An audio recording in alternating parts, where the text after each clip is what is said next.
Hello and welcome to episode 12 of the GuildMag podcast. Wow, I nearly broke out into song then. Yeah. A musical. We should do a musical episode where we sing everything. Oh my, that would be dreadful. Yeah.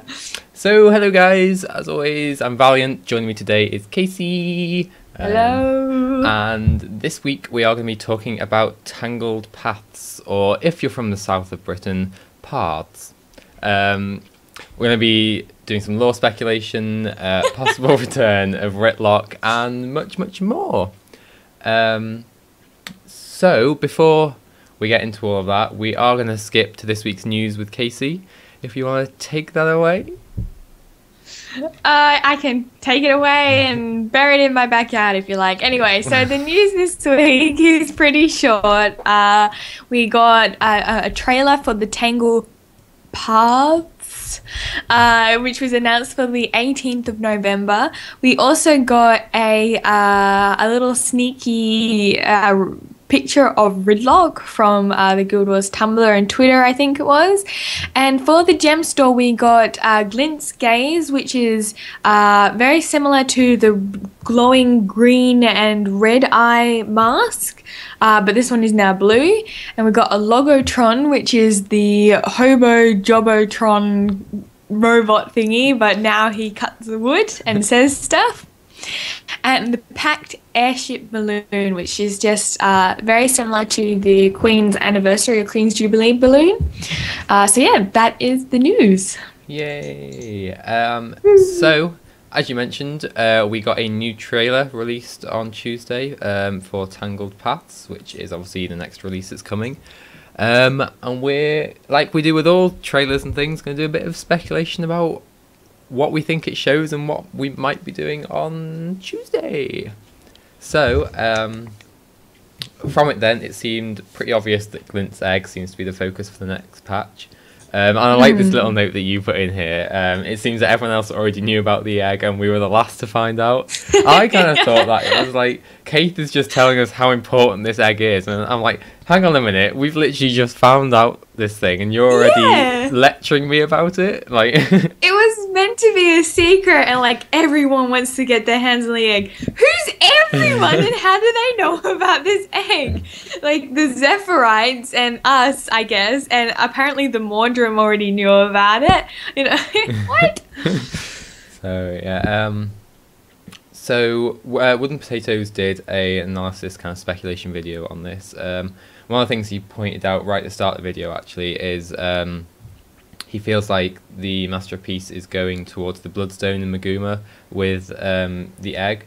We were talking about this last episode, about your theory about how the egg's going to be an integral part to kind of balancing out magic and stuff in the world. And we were kind of speculating on the way it would potentially do that is like become an Elder Dragon, if there was a way to speed up the growth of a baby to an Elder Dragon.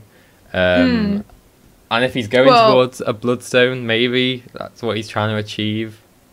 Yeah. I don't know. I mean, it's very usual for like ingesting a lot of magic that, you know, a lot of things might happen. Maybe the more magic it ingests, the faster it grows. But I made a point down here, just skipping a few down, is that Wooden Potato also suggests that the Glint's egg will be kind of like a long-term solution, because you can't just kill a dragon. Oh, here's a equalizer, kill a dragon, oh, here's an equalizer, you know, it's going to get boring very quick. So perhaps we kill 3 dragons before it becomes a problem. And he suggested, you know, it becoming more and more a serious thing, you know, because obviously we killed 1 dragon and there really wasn't any effect. So he suggests it's going to be a long-term thing. And I really like this idea that throughout the living story, we kind of grow alongside this dragon, you know, like we see her or him or her grow up and she becomes part of the story, and you know, like it's not just a like, oh, here's the egg, they're gonna go cart the egg off somewhere and she's gonna come back, you know, or take the egg to the Bloodstone and bam, she's a full grown dragon, you know. I want something long term that she develops as a character. I really like that idea as well. And it definitely fits with the whole living story, living world theme. I'll go alongside it. I mean, it seems like the more logical thing in terms of like, if Guild Wars 2 was real life, like I'm very skeptical of just feeding it a load of magic can instantly turn it into some kind of equalizing force. So I think that makes more sense logically, but I don't know. I guess we'll see. So leading on from that, then kind of this whole point is you've put how old was the echo we saw in Glint's lair, and could the egg already be hatched? Which I feel like might be a bit of, if they go down that road and we end up just feeding it a load of magic and it becomes this equalizing force, like they could kind of use that as a cop out, like, oh, the egg was already hatched, it's been hatched for a while, it's fine. Yeah, like, yeah, it's already a full grown dragon. She just needs to absorb the essence, that sort of thing. Yeah. I don't know, it's interesting, and I can't wait for it, because I think it's gonna be really good. Like, compared to the last release we've just played, I think it's gonna be really, really good, based on what we've seen. Yeah. So I'm very much looking forward to it. Sorry, go on. No, I was just gonna say. So another part is that there's also more to the Silver Wastes map that wasn't included in the last patch. So and the name Tangled Paths kind of suggests that we're hopefully gonna get to see more of more paths open up that were previously tangled. And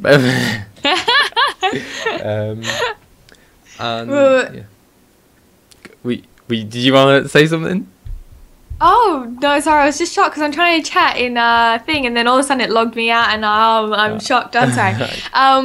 Because there was a lot of things underground that we haven't, like the caves and the ruins and things like that.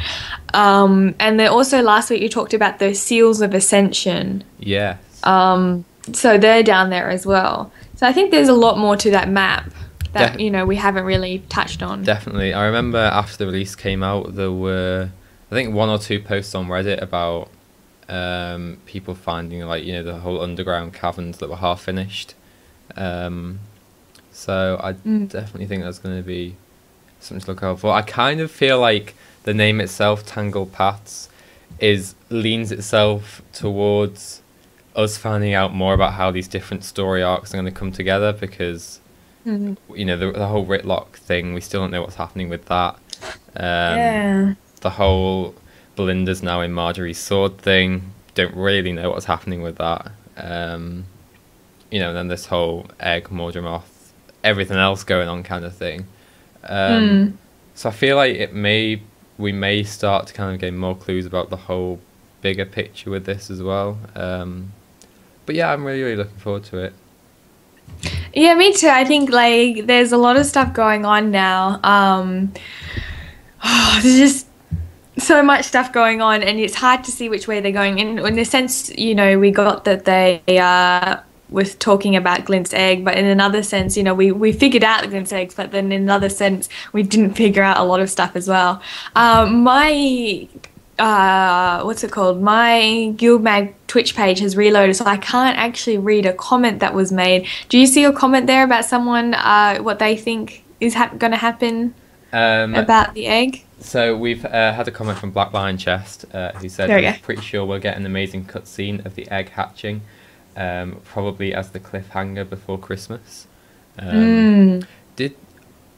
Does season 2 end at winter?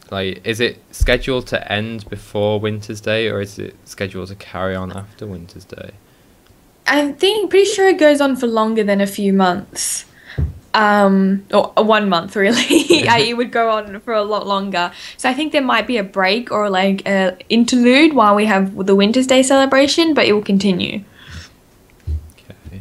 I was only asking because I'm sure when they first announced the break between the first half of the season and the second half, there were a lot of posts around that were based on this, there's only 6 more releases to go or something like that. And at that time, that took us to about Winter's Day, and then that would be it. So there was, I think the theory was it would, like, season 2 would end basically in 2014. Oh, okay then. But I have no idea then. I'm not too sure, to be honest. A lot of people in the chat hoping that it won't go for a long break again. Yeah. I admit that long break before really makes me scared that there will be another break. Whew. Yeah, see, lots of people saying a break would be annoying. Yeah. I totally agree. Everyone. Yeah, so, and that's a good point, Giant Robot Arm just brought up. Not sure how many are left, though it might be 6 based on how they're releasing the new armor set. Which That's would a very make good sense, considering they're releasing 1 per release. So I guess we'll see, really. Yep.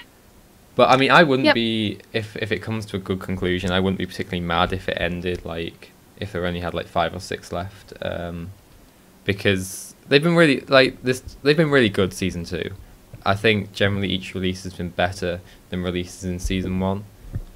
So they've definitely, like, improved and are learning and things. So I'm really excited about that. And Ali's lagging out all over me. So I'll carry on with the show. I'm sorry, it's telling me here that I'm lagging out as well. Yeah, you haven't frozen on a particularly flattering face. Okay, so I think we'll leave it there for 2 seconds while we try and get Ali back. So do bear with us. Oh, are you back? You're back. I can't see your video though. We can see you, kind of. I'm so sorry. The internet here is terrible. So, you know what? I think this is a perfect opportunity for me to finally get to use my Casey broke the stream overlay. So, we're going to be right back for 2 minutes while we try and fix Casey's lag, and then we will carry on with the show. So, do bear with us, guys.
We're back! Hi. For once, that Casey broke the stream is actually right. So, All I heard was. Go on. Oh god. So we're going to talk about the new Mordrin boss then that was Yes. shown in the trailer. And there was basically in the trailer there was a new Mordrin enemy. You've put on here, it looked like a winged bull. I don't really see that resemblance, but I'll go along with it. It's like a bull with a bigger head and it's got wings. I don't know. What would you say it looks like? Well, to me, it just kind of looked like a funky little dragon, but like A funky little dragon. Yeah. Yeah, now that you say it, I think you're right. But that's what I saw anyway. Yeah, you're right, actually. But the interesting thing about this was that the data mine file was named Mordrin Boss. So it's obviously a boss fight. Unfortunately, I think a lot of people are expecting like Sequoia standards, you know, like big open world, big thing. I wholeheartedly think that people are just setting themselves up for disappointment. I think it's more likely a story instance boss. Yeah, I completely agree. I mean, to me, it didn't look that big in terms of its actual size of its model compared to like things like Tequatl and then Shadow of the Dragon that we fought. So it doesn't feel like a boss for a world event. It feels like a boss for an instance to me. Yeah. So And there's actually an animation of a woman in the trailer, and she's like trying to calm it down. Like I think she's not Seraph, a human, but she's like trying to calm it down, and like it's at special animation, so it must be a part of the story. Yeah. But it looks pretty cool. I don't really know what more we could say on it at the moment because we don't really know what's going to be happening. I mean, I think it's probably going to be obviously to do with us trying to go into the Mordrin base or deeper in to try and grab the egg from the Master of Peace. But sorry, go on. No, I was just saying but because I didn't know what else to say.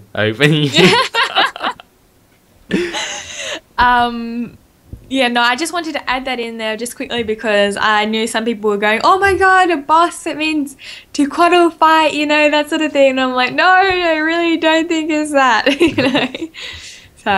So shall we move on then? Because we don't really have very much to talk about that. So recently on Tumblr, I think it was, and Twitter, they released an image of Ridlock. And Ridlock is... If you haven't seen the image before, you just go check out guildwars2.tumblr.com, and it's Ridlock standing there looking all, you know, crazy stoic, with fire beneath him, and he's wearing this blindfold, and the caption is, "My journey has just begun." And then it's got little Guild Wars 2 Living Story Point of No Return logo on it. So this is really interesting. I honestly have no idea what they want to do with Ridlock. I have no idea. Sorry, you saying? I mean, I'm completely with you. Like, I think looking at that now, it's definitely going to be a branching storyline like you've written in here. I don't think it's just going to be he pops back up somewhere else and he's like, hey, I've got it, and all that kind of thing. So I definitely think we're going to have something to do. I've had a makeover down there, you know, I lost my eyes, that's all, you know, this sort of thing. It's definitely, and then, you know, my story has just begun. Like, they want to tell a story with Ridlock. What kind of story do they want to tell, you know? Obviously, something to do with the mists, the blindfold, because this has something to do with Cormier, you know, that's a very strong sign of Cormier, and the fire is a bit odd. And he does look like he's got kind of like a character change, you know, he doesn't look like the same character. Like, he's obviously been through it, the way it looks, he's obviously been through something awful down there. So what are they going to do? Are we just going to put the Mordrim to the side and jump in? Because it's not something you can resolve with one instance, you know? Yeah, I completely agree with you with this. I mean, I think this is their attempt at fleshing out Ridlock's character, because if you look at him compared to the rest of Destiny's Edge, they all have kind of more fleshed out backstories now that we've got Air with Brahm now. Keitha's got some secret that we have yet to find out about.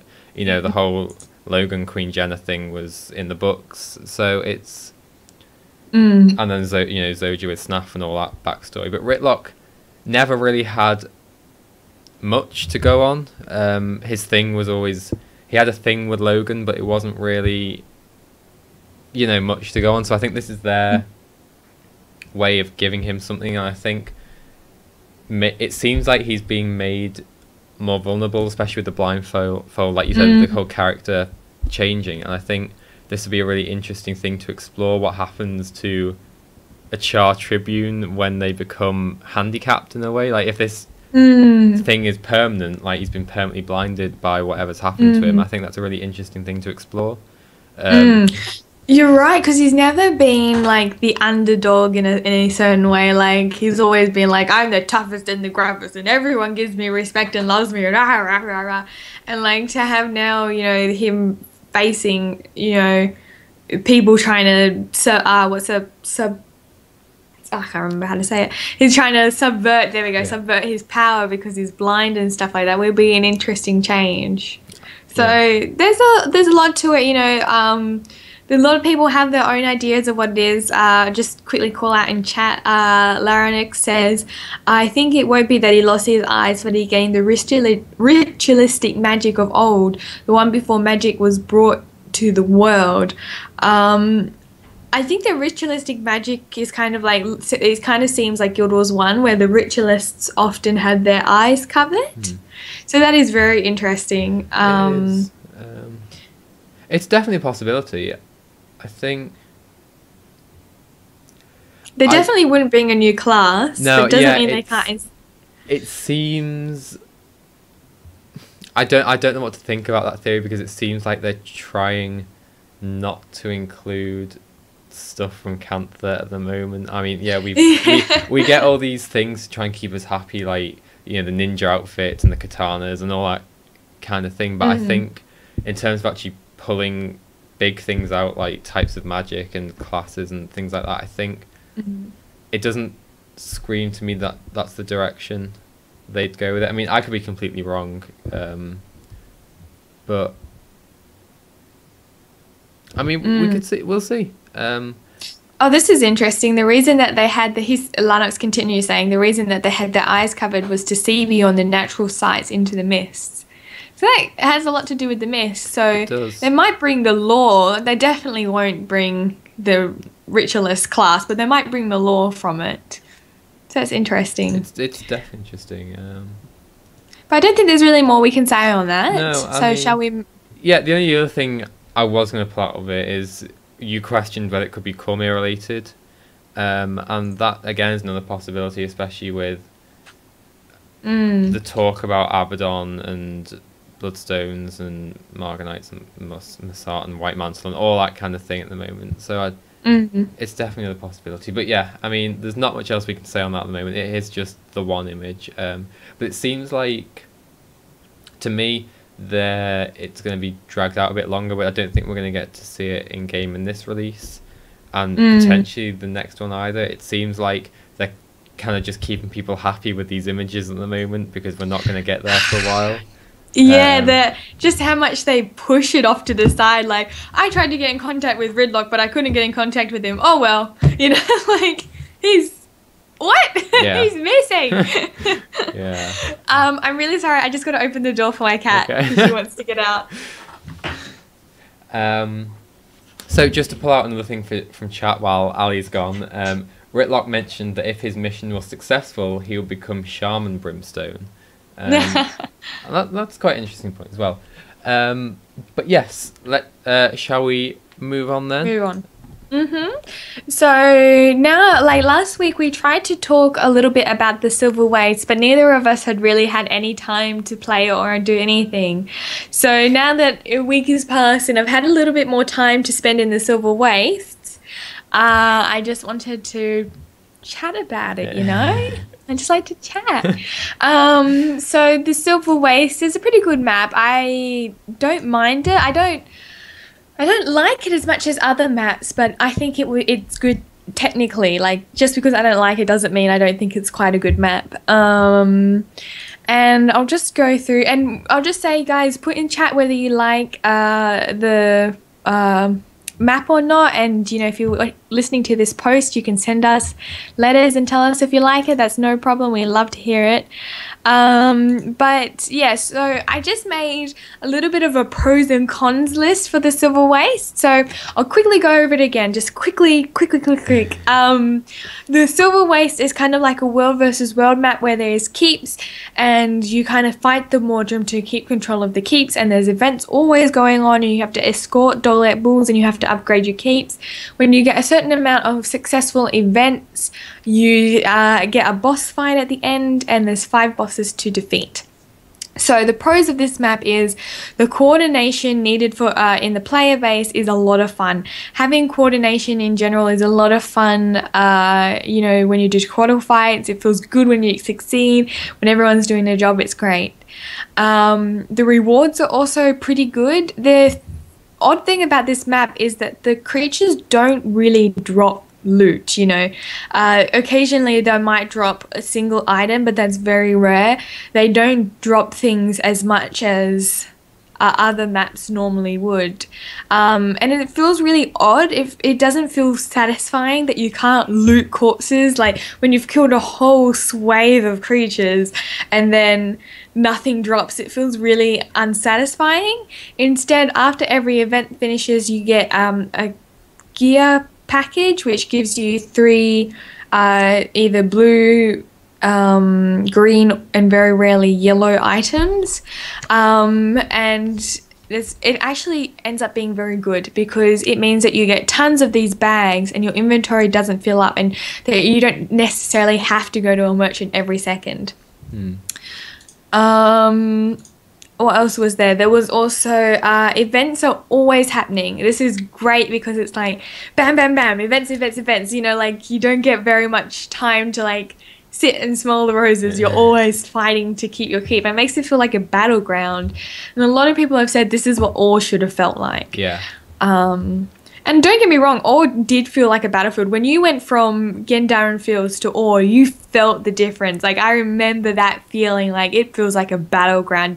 You, like, every monster that tries to tag you felt really painful, you know. But this is also good, you know, the struggle of coming and going. And the content is a good difficulty. It's not, you know, mindless AI. The AI has gotten a lot better, and to survive, you definitely do need player engagement. I'm used to playing a warrior. I play Ellie most of the time, but warrior is kind of like my lazy class, and I'm used to just being able to kill everything and not really worry about my health, and I actually have to be very careful. I have to engage and make sure I roll and dodge circles and do things properly. So they're my pros. Did you have anything you wanted to say, Rowan? I mean, I think most of mine I mentioned on last episode because I haven't actually had a chance to play it since last episode. But I completely agree with all the things you said. I like that it's challenging, especially the boss fights. I said this last week. I like that they're really challenging.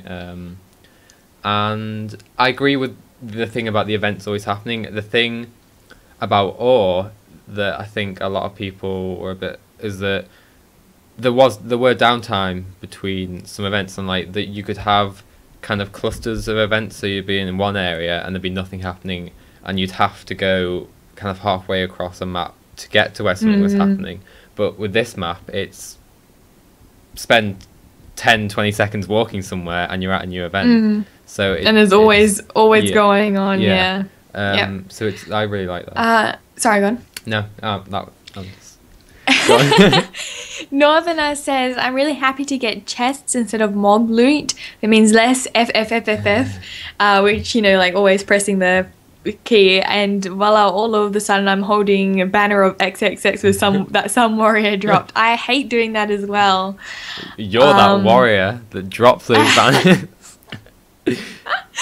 I only do banners in dungeons, really. So I hate doing it in dungeons when I'm on my Ellie and I'm like, loot! Oh my god, I've got a banner.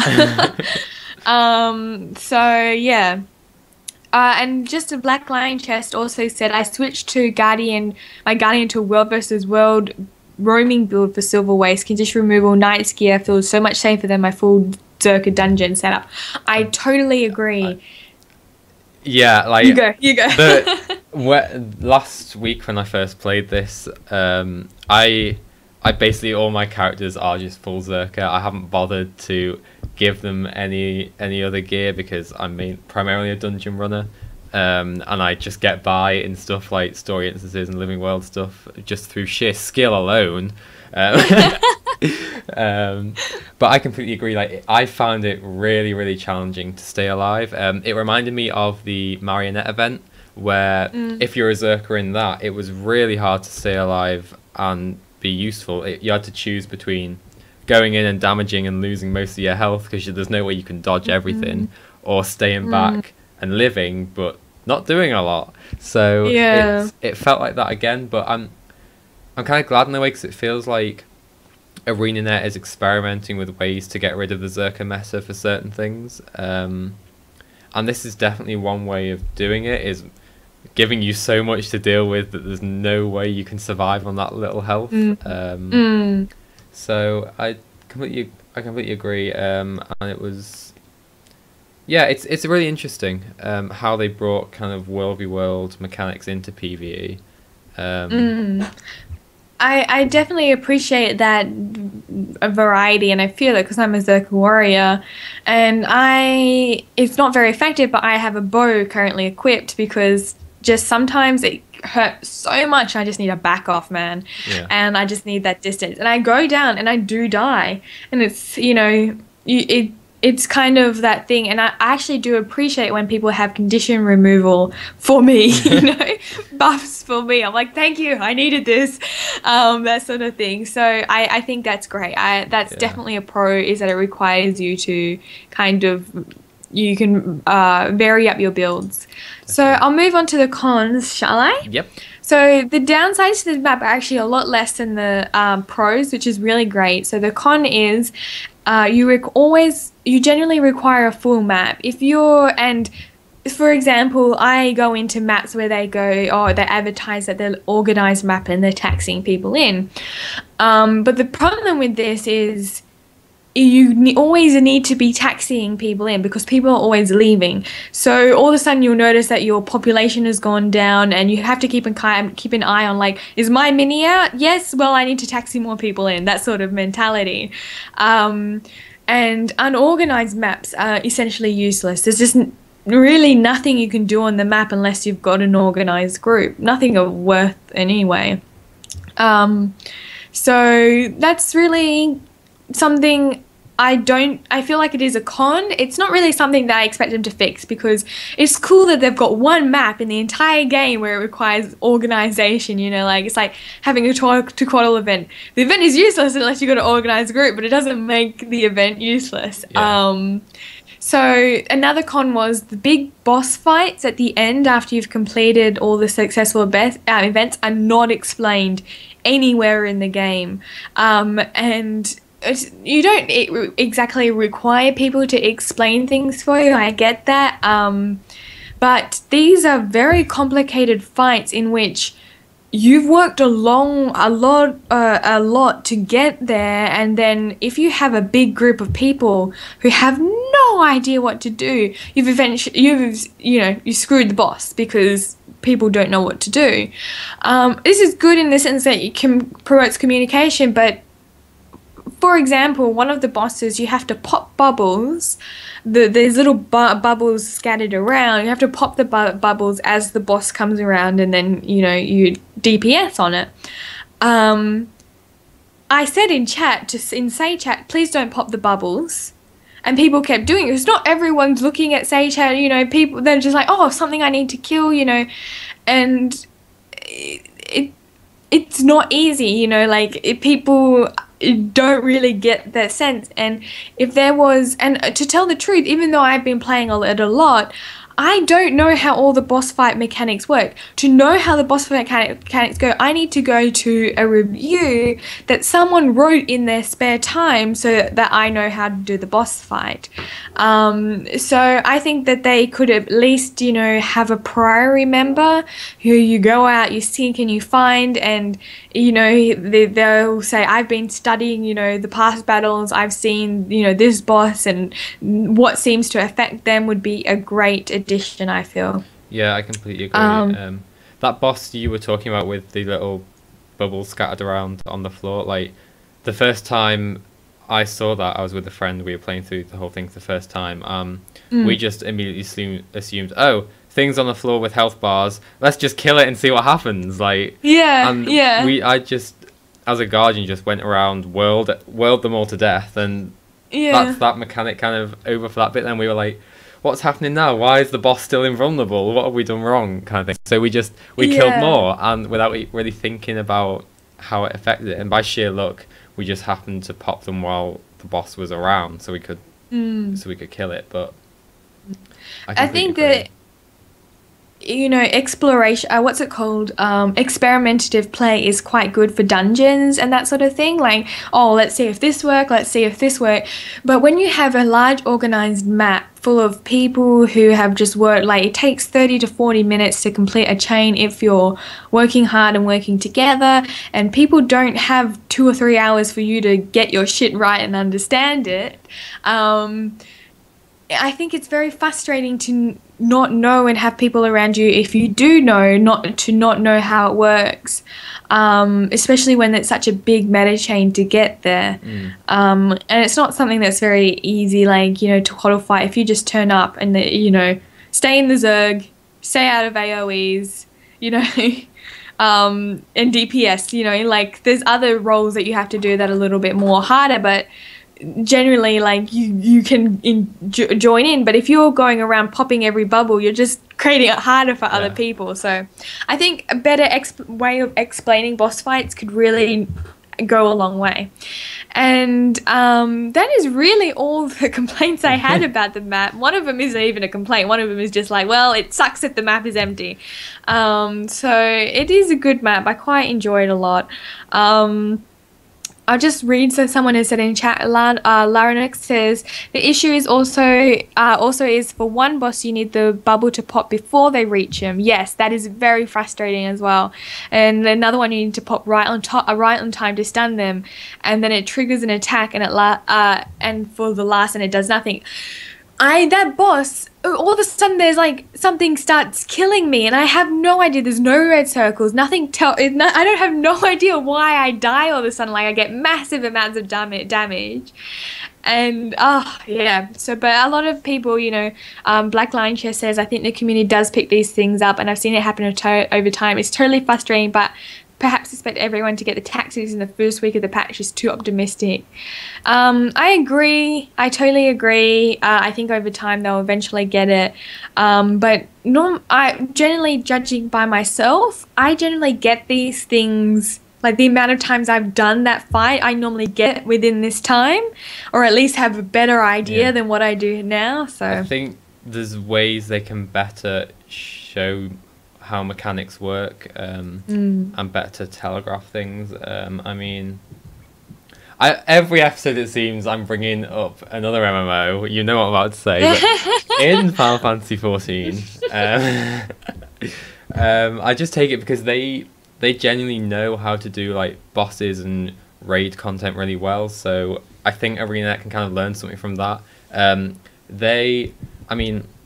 I think 3 weeks ago, their next big release came out, and it included a whole new stage for their big 8-man party raid dungeon thing, and it's designed to be like the hardest content in the game, and within the first 24 hours, 48 hours, they'd already had, like, server first kills, and people had already learned how to deal with those mechanics. And that's largely because they explain the mechanics so well, but not in a way that outright just tells you what to do. It's you get, if you have a debuff on you, you'll get big symbols and telegraphs above your character's head. And I feel like if they had the boss fights like Guild Wars 2 does with these bubbles and whatnot, they'd find ways to make it easier for you to understand when you need to pop the bubbles and when not to. I feel like the bosses, even an NPC that says pop the bubble when you know, instead they just drop you in there and no NPCs and like, oh god, what am I meant to do? Yeah, exactly. I mean, even things just like having the boss physically react to if you've done the mechanic wrong, rather than just like going invulnerable or something, because that really tells you nothing about what you've done wrong. It just tells you that you've done something wrong. And you don't. You could have a NPC that, like, if you pop the bubble wrong, they're like, "No, pop it when it's on top," you know, like something like that. Yeah. Yeah. But we should move on. Sorry, because we're running out of time. So the quick just thing, there is something changing about the Silver Waste. More vines have been appearing, and it seems like they're moving out from their little nest in the mid towards the end of the map. So more vines are appearing, which is really cool that it's changing over time. I do like the stealth changes. Like, I do like people being able to find stuff. I don't like it when I go on Reddit and I post something like, hey guys, a stealth change, and everyone's like, yeah, we know, we've seen that ages ago. I'm like, damn it. So just a quick thing I wanted to talk about was the Silver Waste chest farming. So if you don't know what it was, it's basically people standard at the Amber Fort. People stood, Casey. And this is a writer that's speaking. I'm a writer, yes, but my grammar and spelling is terrible. I drive my best friend crazy because she always edits my stuff.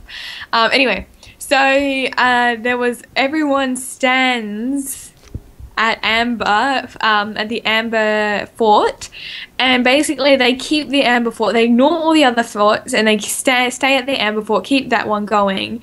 And between every event, they dig up chests. And if one person digs up a chest, then everyone around him digs up chests. And often in between events, you get 10. You can open 10 plus chests around the area because there is quite a lot. And it's always going, and it's just great. You can get a massive amount of bags. And I did this farming for about 2 hours, and I got 200 champion bags. This isn't including all the loot bags that I got for completing the events, or the karma I got for completing events, or just, the other champion bags. I also got lots of exotic twisters in a jar, which, you put 4 of them into the forge and you get an exotic back. And some yellows from the rare bags that I got. And so I think some guy did this thing. He got 2,000 bags and he got like 200 gold from it or something like that. 200 or 400, something like that. And it was quite a popular farm. I think it was the most effective farm in the game. So that was, but the thing is that it was kind of encouraging players to not play the map as it was intended, just ignoring everything. And a lot of people were getting frustrated because they wanted to do the meta event properly, and then they were getting dumped into farming maps. And I can understand it'd be frustrating. And what happened is our internet kind of nerfed it, I guess is the word. They kind of changed it so that you couldn't stay at the Amber Fort and just continuously open chests by increasing the chest opening spawn time, I guess. So I really enjoyed the farming. I think it wasn't too bad. It was a bit boring, but it wasn't too bad. But all farming is boring. But personally, I think it was the right decision to change this, because the map wasn't built for this. That's not the purpose of the map, was just to stand there opening chests. I think they really needed to create an environment where playing the map right is the best way. You're not going to, like, I hate when you try and complete an event and guys like, we were doing that event, we were trying not to complete that event so we could get more. And it's like, okay, I totally understand, I'm sorry, but this is how the game was meant to be played, that would really frustrate me. Yeah. So I think it was the right decision. I completely agree with that.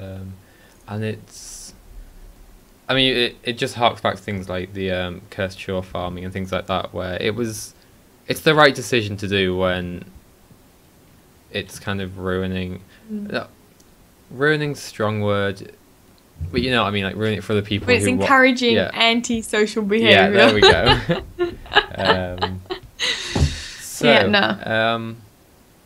go. Should we move on then? Because we've got a couple more things to talk about. Oh gosh, I've got a long talking stint here. Let me have a drink. So the last thing I want to talk about, and then Rowan, you can hear Rowan's lovely voice again, was the luminescent armor.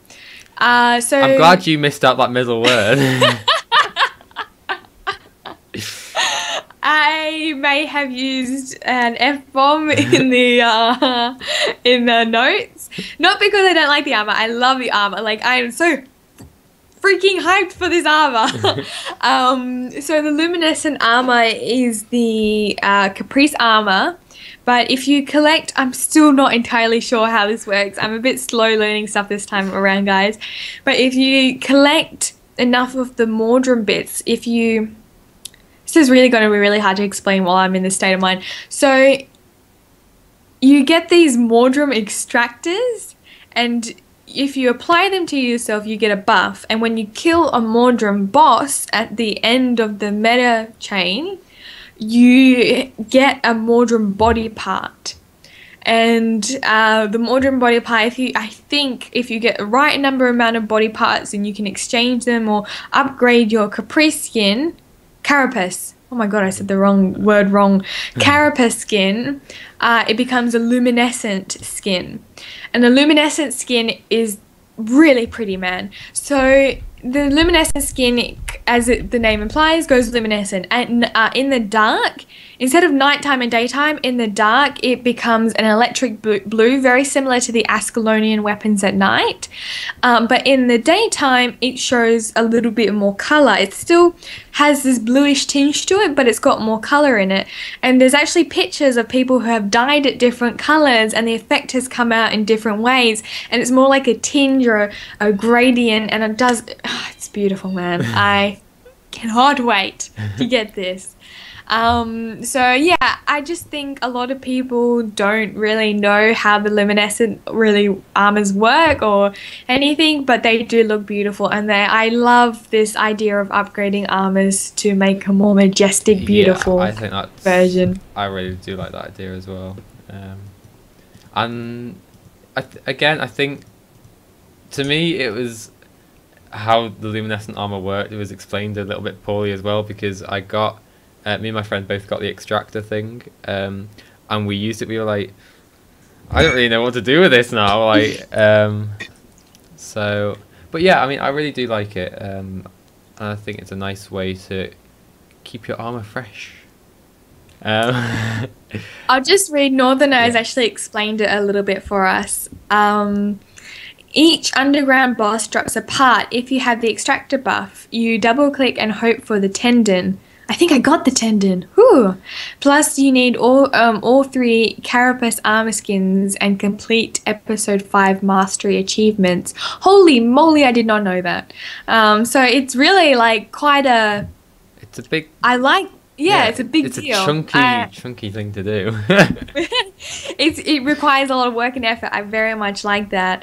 There's not a lot of love. Willpower says the luminescent skin looked terrible in my opinion. And Northerner says, I quite like it, but I also like the Carapace version, which you can dye any colour you like. That's right. And Kaidag says, I love it, but I already have some cool looking gear and I don't feel like grinding for it.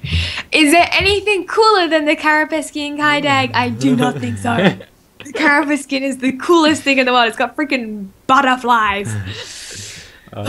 Anyway. So you can tell Casey likes that armor. I love that armor. I'm going to deck out every single character in that armor. Ah! If you had to choose between that armor or your mini llama, and that rhymed, what would you go for? She loves both so much. Love them both so much. It's like you're asking me to choose between 2 of my children. Okay, what if the mini llama was dressed in the Carapace armor? I've divorced my husband and married him, and we have babies and live happily ever after. Right, so the last thing we're going to talk about on this episode then is the NCSoft earnings report from their third quarter for this year. So I've actually got the whole Reddit post up here as well. So general gist of it was that WildStar and Guild Wars 2 sales were both down, and performance in China was weaker than expected. It still has a strong performance in the West, and basically there's other figures that don't really mean a whole lot to me. I have no idea what they meant. Guild Wars 2, 19.68 billion won. I assume that's a lot. I don't know. Seems like a lot to me. If you offered me 19.6 billion Reese's Pieces, I'd be very happy. But the really interesting thing about this that was mentioned during the conference call is a quote that said, I assume it said it in Korean and it was translated into English. I'm not entirely sure because I haven't listened to the conference call or anything. I'll just take a minute to hype. Okay, go. Okay, so if you haven't, then brace yourselves. Be sitting down. So brace yourself. The quote was, "The game is now 2 years old, and therefore, in the not too far future, we do think that we will have an opportunity to show our plans about expansion packs for this game." That's basically all but confirmed. There is an expansion pack being worked on, and we're going to find out about it soon. I like how this isn't a super big deal. Like, it's on the top of Reddit, yeah, but like, I expected posts to be like, "Oh my god, the expansion," and everyone's like, "Yeah, we really kind of knew about it." And then, so just on top of that, at the end of the Reddit post, it says there'll be a big press conference next week where NCSoft is going to present their future plans. So I imagine if an expansion for Guild Wars 2 is coming, we're going to learn about it next week, which... you know, so I'm really He's foaming from the mouth. I'm really looking forward to that. It's really on the fence whether we're gonna get I don't like expecting things because it only sets yourself up for disappointment, and I would not like to expect things of them. But God, I hope the expansion in the works already. I mean, we've heard videos from Wooden Potatoes before, who's basically convinced there is an expansion being made because there's so many big names in the company that we've heard nothing about for quite a while. So I guess we'll see. We're gonna wait till next week. I'm gonna just stay calm, wait till we hear what they've got to say next week, and then on next week's episode we'll go crazy with patch stuff and future plan stuff. And Casey and I, in fact, no, Kate, you'll have played Dragon Age Inquisition next week. Oh my god, how are we going to do this show next week? You are not playing that before I get to. I can't play Inquisition and Guild Wars at the same time. I can just imagine this show next week. So it comes out on the 20th here. 20th is when we do the show. So you'll have been playing it like all day, and then you'll have to do a Guild Wars 2 podcast. At least I'll have time to play the patch. Doing the notes is going to be the hardest thing. Or you could just be a good little girl and not get to play it until the 21st when I get it as well. But she's not going to do that. I don't know if I could do it. I don't know. No, she won't. I don't think so. But yeah, Casey and I are both so excited about that. Last episode, we spent like most of the pre-show just talking about Dragon Age Inquisition and realised we had a Guild Wars 2 podcast to do. We're like, oh, maybe we should do the Guild Wars podcast. Yeah. Guild Wars. So yeah, anyway, that's it from this episode. Big thank you to everyone who's joined us in chat, and if you're not watching this live, don't forget that we are live every Thursday at 10 AM GMT. It says so down there. On twitch.tv/GuildMag if you do fancy coming and chatting to us. Hopefully next week we'll be here with a Guild Wars 2 show and not a Dragon Age one, but no promises. We'll try. I'll try so hard, man. I'm so glad that most of the viewers are like, "Oh, Yeah, Dragon Age Inquisition, that's cool." Not like, "Oh, I don't want to hear any more about that show, about that game." So yeah, big thank you to everyone who's joined us, and we will see you next week. So bye. Bye, guys.